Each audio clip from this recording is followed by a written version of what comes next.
Hello friends, कैसे हैं आप सब। होपफुली आप अच्छे होंगे एंड आपकी स्टडीज़ भी अच्छी चल रही होगी। आज हम फाइनेंशियल रिपोर्टिंग सीएमए इंटरमीडिएट का चैप्टर 1 देखेंगे। चैप्टर 1 स्टार्ट करने से पहले आप सभी से एक रिक्वेस्ट है मेरे वीडियोस लाइक करें, मुझे कमेंट करें कि आपको वीडियोस कैसा लग रहा है। ये मुझे फर्दर वीडियो बनाने के लिए मोटिवेट करता है। एंड मेरे चैनल को सब्सक्राइब करें, साथ ही बेल आइकॉन पर क्लिक करना ना भूलें ताकि आपको मेरी लेटेस्ट अपडेट मिल जाए।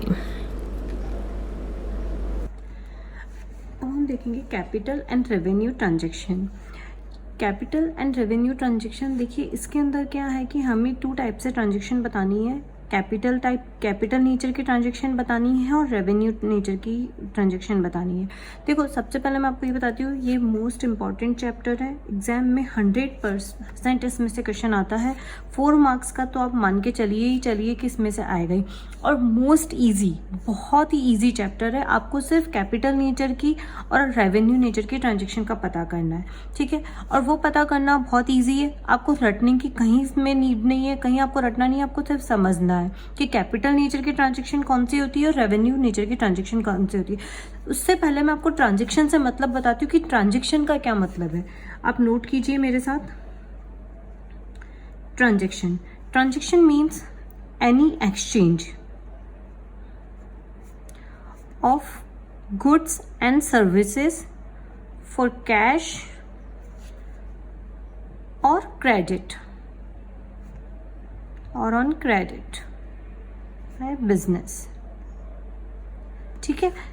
कैश और क्रेडिट किसी भी नेचर का हो सकता है और ट्रांजैक्शन गुड्स और सर्विसेज का एक्सचेंज किसमें, बिजनेस के अंदर, उसे ही हम ट्रांजैक्शन कहते हैं, ठीक है। अच्छा, अब मैं आपको ना इस तरह समझाती हूँ। आप पहले देखिए, जो रेवेन्यू नेचर की ट्रांजैक्शन होती है और एक होती है कैपिटल नेचर की।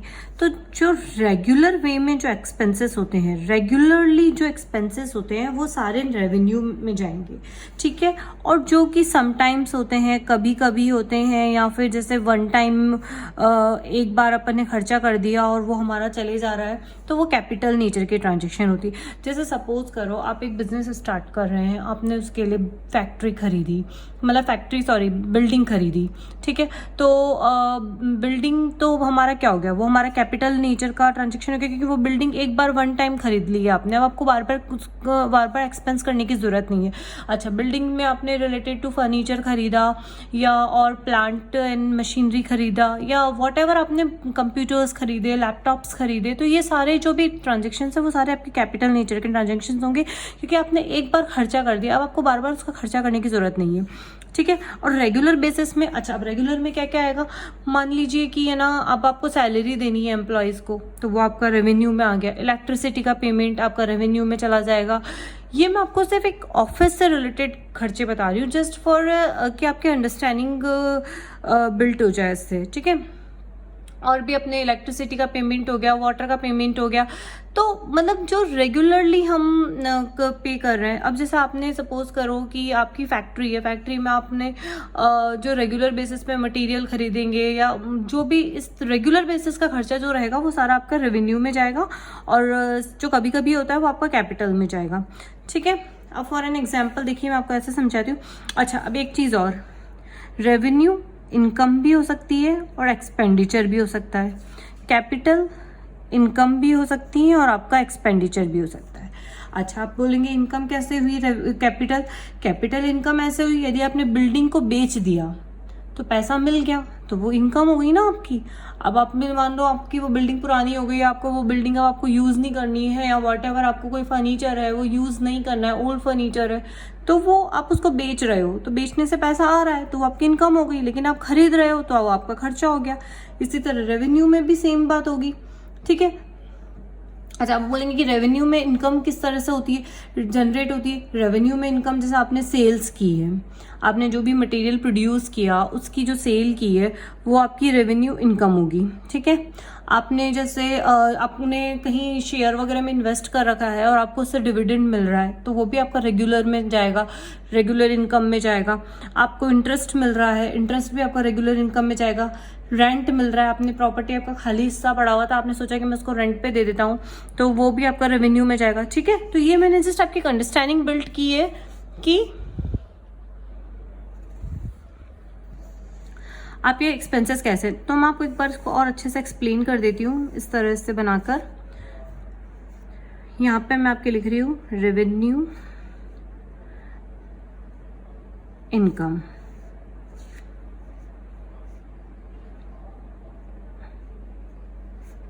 यहाँ रेवेन्यू एक्सपेंसेस, यहाँ आपकी कैपिटल इनकम ताकि आपको इजी रहे, और यहाँ आपका कैपिटल एक्सपेंडिचर। ठीक है।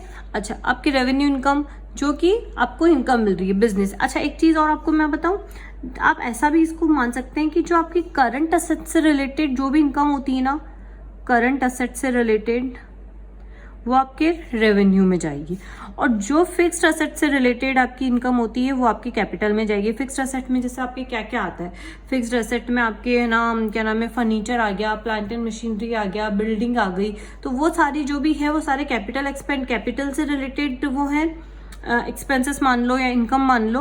और जो करंट असेट है जैसे कि स्टॉक हो गया, आपका डेटर्स वगैरह हो गए, तो ये सारा आपका रेवेन्यू से रिलेटेड हो गया। ठीक है, तो ये एक अंडरस्टैंडिंग के लिए आपको बता रही हूँ। ठीक है। अच्छा, अभी रेवेन्यू इनकम में मैंने आपको बताया आपकी जो नॉर्मल सेल्स होती है वो आपका रेवेन्यू में जाएगा। आपको अगर डिविडेंड मिल रहा है, आपने शेयर में इन्वेस्ट कर रखा और आपको डिविडेंड मिल रहा है, आपको इंटरेस्ट मिल रहा है, तो आपकी ये सारे रेवेन्यू एक्सपेंडिचर है। आपको किराया मिल रहा है, रेंट मिल रहा है, आपने प्रॉपर्टी किराए पे दे रखी है, ठीक है, तो वो आपका सारा रेवेन्यू में जाएगा। अच्छा, अब आपका रेवेन्यू एक्सपेंडिचर कौन कौन से हो गए?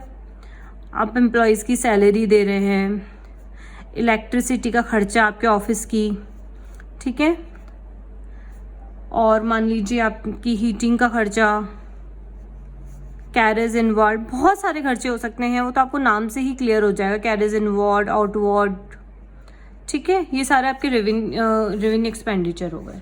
ओके, अब आपका कैपिटल इनकम में आपकी कौन कौन सी इनकम आ गई? आपने बिल्डिंग को सेल किया, सेल ऑफ बिल्डिंग, ठीक है, आपने ना फर्नीचर सेल किया, सेल ऑफ फर्नीचर, तो ये मतलब आप कोई भी फिक्स्ड असेट का सेल कर रहे हैं वो आपका कैपिटल इनकम हो जाएगा। कैपिटल एक्सपेंसेस में आप परचेज कर रहे हैं, purchase of building, purchase of furniture, या कुछ भी एनीथिंग आप परचेज कर रहे हैं वो आपका कैपिटल एक्सपेंडिचर हो जाएगा। ठीक है, बस यही आपकी एक अंडरस्टैंडिंग है। अब हम इलस्ट्रेशन करेंगे। ये हमारी CMA इंटर की बुक है, CMA इंटर का chapter number 1 capital and revenue transaction, page number 30। ये बुक फ्रेंड्स मैं डिस्क्रिप्शन बॉक्स में इसका लिंक डाल दूंगी, आप वहाँ से ओपन कर सकते हैं। ठीक है। अच्छा, अब आप पेज नंबर 30 पर आइए। Illustration number 9, state whether the following are capital revenue और डेफर्ड रेवेन्यू एक्सपेंडिचर। ठीक है, हमें तीनों वे से बताना है कि कौन सा कैपिटल है, कौन सा रेवेन्यू है, कौन सा डेफर्ड रेवेन्यू है। First, carriage of 7500 spent on machinery purchase and installed. Machinery को परचेज करा, मैंने आपको क्या बताया था, यदि मशीनरी परचेज हो रही है इसका मतलब कि उससे रिलेटेड ये खर्चा किया जा रहा है, तो ये कैपिटल एक्सपेंडिचर रहेगा हमारा। ठीक है। Second, heavy advertising cost of 20,000 spent on the launching of a company news product. अच्छा, एक चीज़ मैं आपको कॉन्सेप्ट क्लास में बताना भूल गई थी। आप देखिए, यदि एडवर्टाइजिंग से रिलेटेड कोई भी एक्सपेंसेस होता है तो वो एक्सपेंसेस हमारा रेवेन्यू एक्सपेंडिचर माना जाता है। ये हमारे अकाउंटिंग स्टैंडर्ड 26 में लिखा गया है। ठीक है, वो हमारा रेवेन्यू एक्सपेंडिचर माना जाता है। तो एडवर्टाइजिंग से रिलेटेड खर्चा किया गया है 20,000 का, तो ये हमारा रेवेन्यू एक्सपेंडिचर है। Third, 200 paid for servicing the company vehicle including 50 rupees paid for the changing the oil. अब आप खुद सोचिए, आंसर मत देखिए, आप खुद सोचिए कि सर्विसिंग की गई है गाड़ी की, ठीक है, और उसमें ऑयलिंग वगैरह से रिलेटेड कुछ भी खर्चा किया गया है, तो ये तो बार बार होता रहेगा ये खर्चा, तो ये हमारा रेवेन्यू रिलेटेड खर्चा है, तो ये रेवेन्यू एक्सपेंडिचर हो गया। ठीक है। फोर्थ नंबर देखिए, construction of basement costing 1,95,000 of the company premises. अच्छा, बेसमेंट का कंस्ट्रक्शन कर रहे हैं हम, तो ये खर्चा बार बार नहीं होगा, एक बार बन गया तो बन गया बेसमेंट, तो ये हमारा कैपिटल एक्सपेंडिचर से रिलेटेड खर्चा है। बस हमें इसी तरह सोच के लिखना है। ठीक है। इलस्ट्रेशन नंबर 10 फ्रेंड्स, मैं वापस बोलूँगी, बहुत इजी चैप्टर है, 100% इसमें से क्वेश्चन आता है, हर बार इसमें से मैंने देखा है क्वेश्चन आया है और इसी तरह से ही क्वेश्चन आएंगे। आपके 4-5 आपको दे दिया जाएगा, आपको सिर्फ पहचानना है कि कौन सा रेवेन्यू है, कौन सा एक्सपेंडिचर कैपिटल है। ठीक है, now illustration number 10, classify the following items as a capital और revenue expenditure. First, an extension of railway tracks in the factory area. Factory area में रेलवे ट्रैक का एक्सटेंशन, तो ये हमारा मतलब रेलवे ट्रैक बन रही है, एक बार बन जाएगी, बार बार तो नहीं बनेगी। ठीक है, एक वन टाइम खर्चा है।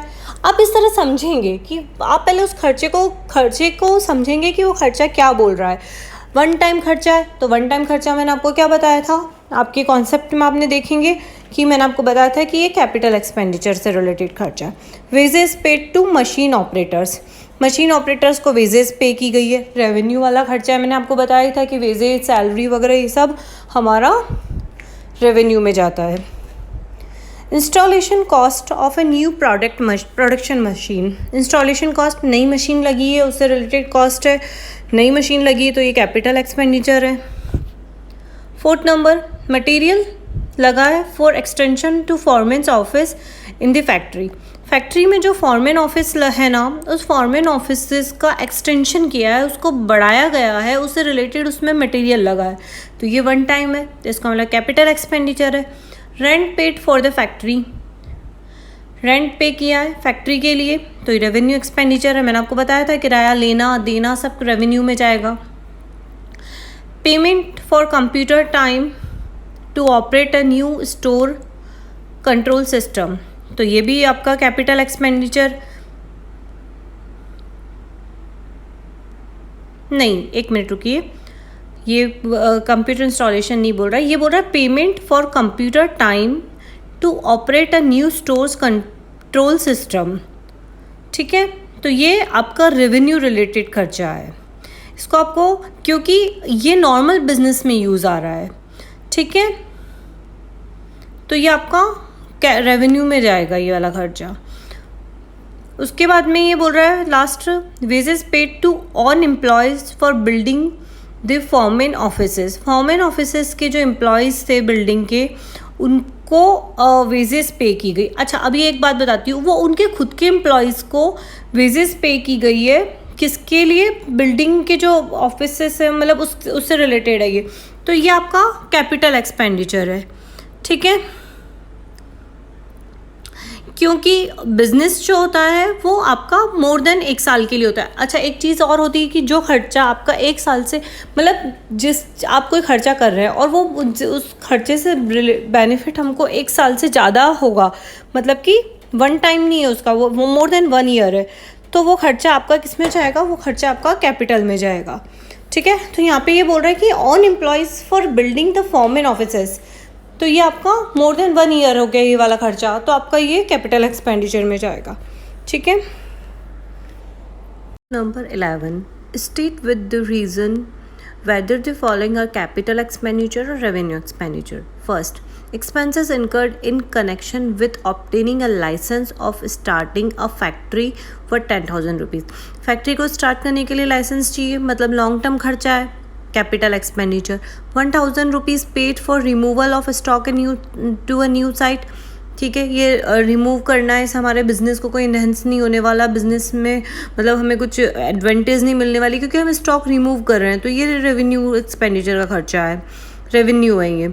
ठीक है, rings and pistons of an engine were change at the cost of ₹5,000 to get full efficiency. ठीक है, ये तो नॉर्मल हमारा रेवेन्यू खर्चा है। 2,000 rupees spent as lawyer fees, lawyer fees के लिए खर्चा किया है, तो ये भी हमारा रेवेन्यू एक्सपेंडिचर ही है। ठीक है, उसके बाद में नेक्स्ट हमारा है 10,000 rupees were spent on advertising. Advertising का मैंने आपको पहले ही बताया था कि ये हमेशा रेवेन्यू रहेगा as per accounting standard 26। A factory shed was constructed, factory shed construct हो रहा है, इसका मतलब ये हमारा कैपिटल एक्सपेंडिचर है क्योंकि फैक्ट्री मतलब मैंने आपको पहले ही बताया था कि फिक्स्ड एसेट से रिलेटेड जो भी खर्चे होते हैं वो सारे के सारे हमारे कैपिटल एक्सपेंडिचर होते हैं। आगे इसने बोला है कि sum of ₹5,000 rupees had been incurred for the construction of the temporary huts for storing building material, तो ये भी इसी में इंक्लूड होगा। कैपिटल एक्सपेंडिचर रहेगा। इलस्ट्रेशन नंबर 12 ये बोल रहा है state clearly how you would deal with the following in the book of a company.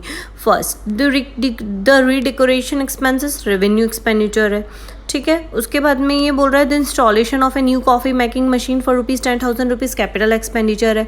The building of an extension of a club dressing room 15,000 rupees, building में extension करना है तो capital expenditure से related है ये।